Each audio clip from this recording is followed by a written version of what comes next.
అభినేత్రి అభినయ నేత్రి నట గాయత్రి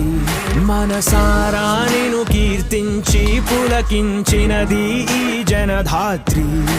నిండుగా ఉందిలే దుర్గ దీవెనం ఉందిలే జన్మకో దైవ కారణం నువ్వుగా వెలిగే ప్రతిభాగుణం ఆ నటరాజుకు స్త్రీ రూపం కళకే అంకితం నీ కణకణం వెండి తెరకెన్నడో ఉందిలే రుణం పేరుతో పాటుగా అమ్మనే పదం నీకే దొరికిన సౌభాగ్యం మహానటి